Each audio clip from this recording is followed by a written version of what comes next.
You've noticed that we have decorated the sanctuary. Work has been going on all week long. We had people who could not be here yesterday to decorate when the normal volunteers come, so they came early on Wednesday to get us started. And then we continued decorating yesterday, and this morning the children completed that work. And as a result of that, we've removed some things that are normally here.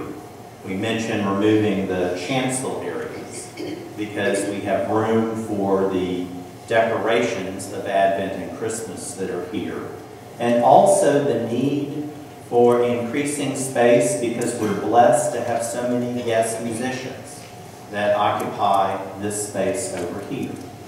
And as a part of this, we've also relocated the flags. Throughout December, they are in another part of the church. The Christian flag that is usually to my left, and the American flag that goes to my right. We remove those because of needing room for everything else. But I'm always looking for a teaching moment. So let's consider why the American flag is in the sanctuary in the first place. It goes back just to the Second World War. It was not common before that. But at that time period, American flags entered sanctuaries because churches became like chapels where people gathered to pray for the safety of their loved ones who were serving around the world. I was serving a church one time where I looked back at the records throughout the early part of the 20th century. And I was struck that during the entirety of the Second World War in this church, the records that we keep of marriages, of baptisms, of profession of faith, of joining a church, nothing like that was recorded during the entirety of World War II. No one was married, no infants or adults were baptized, no professions of faith were recognized, no one joined the church by transferring from another church. Now, I realize that at that particular time period, there are a number of men who were serving overseas. And it makes sense that you wouldn't have had marriages and therefore births during that time period. But I am a little surprised that nothing else seemed to happen. There was no one who remained here that had a child that they wanted to have baptized. Nobody happened to move there from someone else and chose to join the church. No one seemed to be moved by a profession of faith, the kind that needed to be recognized during Sunday morning worship. That is because that church, like all other churches around our nation, were completely preoccupied and consumed with world war. Isaiah chapter 2 is a prophecy that is given to Isaiah at a time when Judah and Jerusalem are under siege. The Assyrians have surrounded the area, and they are a strong foe who will eventually come in and take over the area. Everybody is frightened by the prospect of what could happen and what that will mean. Isaiah's contemporaries are consumed by war. They can't think of anything else because it's so large and looming over their heads. And in the midst of this world that is so frightened by warfare, Isaiah delivers this amazing image of worldwide peace. It's an image that Bible scholars refer to as eschatological.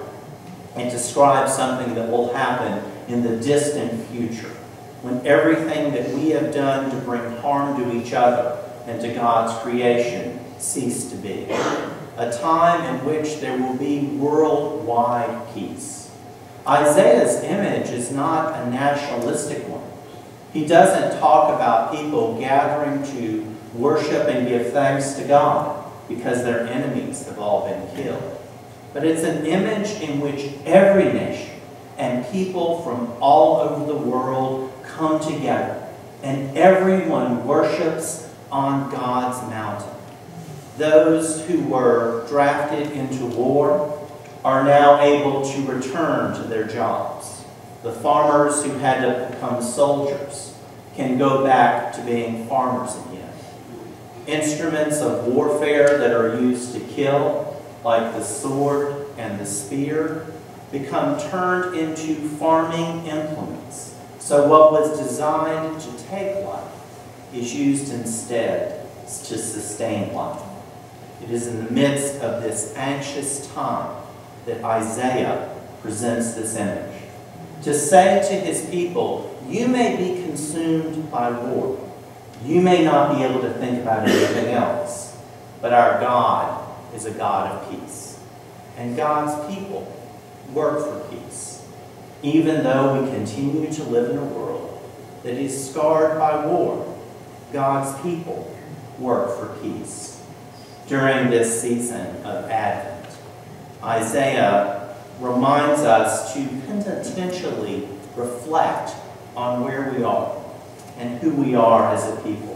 And even though we are preoccupied by violence of many forms, God's people always work for peace. This isn't just an image that we sit on our hands and hope that it will come quickly. We are called by God to work to try to bring apart this type of world, beginning with looking into our own hearts.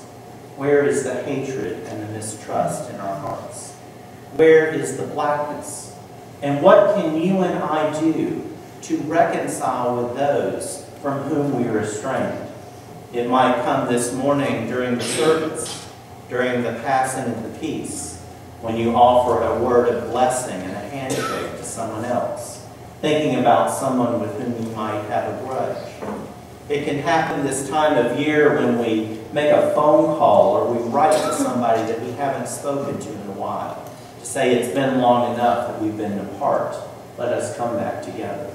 It comes when we take an interest in our neighbors, learning people's names and who they are, learning about people who are different from us, smiling at somebody we don't even know, holding the door for someone coming into a store. Simple acts that we can do to make our society more kind. It's also a part of the work that we do in care for those who are less fortunate. We know that when people are robbed of the basic necessities of life, of food, clothing, and shelter, in other parts of the world and throughout history, that makes them desperate, and that makes them possible victims to militants and to terrorist groups. People who will put a rifle into a small boy's hand and get him addicted to drugs because the situations are so desperate. And so when you and I support worldwide ministries, ministries that build schools, that build hospitals, that build the kind of organizations that help give people life skills and bring healing to the area, we are working for stability in the world. We are making the world less warlike. Likewise, when we care for inner city children through the ministries of the church in this city with people who are in a desperate situation, so they're less susceptible to the persuasion of gangs and the work that they do within corrupting the youth of today, then we are working for peace. War is a daunting subject, and there are times it feels like that is the only thing that our people come together on. But God's people are people of peace. We are people who do what we can, individually and collectively, to make this world more kind and more peaceful, through simple acts of charity and through bold acts of justice. Amen. Our